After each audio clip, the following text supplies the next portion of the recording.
what I realized is for me to become the man I wanted to become, I saw myself as the weakest person God ever created. But I never blamed God for anything he did to me. So I wanted to change that to be the hardest man ever created. Am I that? I don't know, but you had to have a goal. And my goal when I was sitting there, not going to school, being bullied, having no self-esteem, my goal was the only person that's going to turn this person around is me. The only way I can turn it around is put myself through the worst things possible a human being can ever endure. And that'd be the only way that I can build this brain to handle anything that comes in front of it, callousing my mind through pain and suffering. So we read a bunch of books nowadays. As humans, we want to find out how to be someone else. What we don't do is we don't go inside. So literally turn yourself inside out. Read the book that's like we're writing a book every day of our lives, but we never read that book. So what I would challenge this young man or young woman to do is you have to look inside of yourself to see what you really want. What are you passionate about? We use these words and these little phrases of only the strong survive and all this other crap. They're all just fucking words. I get so tired of hearing people just talking. Like right now, someone may think Goggins is just talking. You don't know me. So when I speak from passion. I speak from experience. I speak from suffering. I have to tell this young man or woman that the only way I believe, and this is my experience in life, the only way you're ever going to get to the other side of this journey is you have got to suffer to grow. To grow, you must suffer. And some people will get it and some people won't. But they have to see what their journey is to start their journey. Several people live to be 100 years old. And they have great lives. And they have great kids. Their kids go to college and all sorts of stuff. But somewhere in their life, there was a point where they had a decision to make. They can go left or right on this path. Left was the easy route. Right was the hard route. A lot of people take the easy route. And they had a good life that way, but the better life was going to the right side. And you may have 20 years of pain and suffering to get past it. But a lot of us die never truly starting our journey. And I would tell this young person, you got to start your journey. It may suck, but it will come out the other side where you're coaching. When I was growing up, I lied for people to accept me because I didn't accept myself.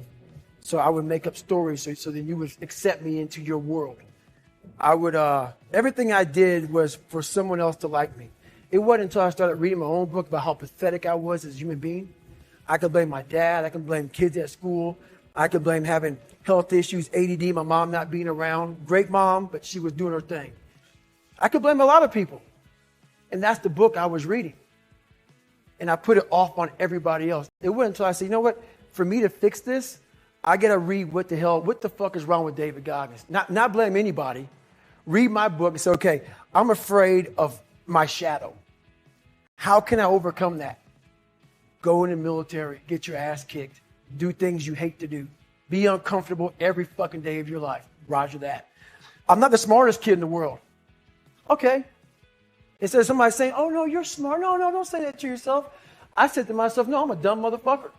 Okay, roger that. How you get smarter? Educate yourself. So the things that we run from the truth. We're running from the truth, man. So the only way I became successful was going towards the truth. As painful and as brutal as it is, it changed me. It allowed me to become, in my own right, who I am today. One of the first ways to come to know yourself is to understand that you don't. And that you also don't know the people you love very well. But we'll get to that. You know, you can learn to kind of watch yourself like you're watching a stranger. But you have to adopt a position. It's a position of radical humility, I would say. Both humility in two senses. So one sense would be the humility of recognizing your ignorance.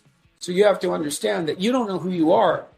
And that's not easy to understand because you think you know. But then, you remember you can't control yourself very well. You're not very disciplined. You're full of flaws. Maybe you don't know yourself as well as you think. But it's hard to get low enough to understand how deeply it is the case that you are ignorant about who you are. Now, there's an upside to that too, which also is that you're also ignorant about who you could be. And so the discovery of that, is some reward for the horror of determining who you actually are. And then I would say, well, then you watch yourself, and you attend to your conscience, and you watch yourself like you're watching a stranger. You watch what you say and you listen. You think, well, what sort of person would say that? And how am I reacting emotionally when I'm communicating in that manner? Is that making me feel stronger, weaker? Is it filling me with shame? Is it helping my confidence? Am I laying out a lie? Am I deceiving myself and other people? Am I adopting this personality at parties that is designed to impress and to amuse, and it comes across as nothing but like self-centered narcissism? What are my dark fantasies? What are my aggressive fantasies? What is it that I'm willing to do? What am I interested in so that I'll spontaneously pursue it? What do I procrastinate about and why? What am I unwilling to do? What do I think is good? What do I congratulate myself for accomplishing? And what do I berate myself for failing to confront and to implement? Those are all incredibly complicated questions, and you don't know the answers to them. So that's a start. And then in terms of potential, well, you'll discover a little bit more about your potential as you discover who you are, especially the darker parts of yourself, because then you discover your potential for mayhem. There's some real utility in that. The discovery that you're dangerous. It's such a useful discovery. It's actually something that strengthens you, because the first thing that a realization like that can in fact produce is the ambition to incorporate that danger into a higher order personality, that dangerousness into a higher order personality. And that can make you implacable. That can make you someone who can say no when you need to say no. That can make you someone who won't avoid necessary conflict. And so that's unbelievably useful. And so that's one of the potentials that you might discover. The other thing you do to discover your potential is you challenge yourself.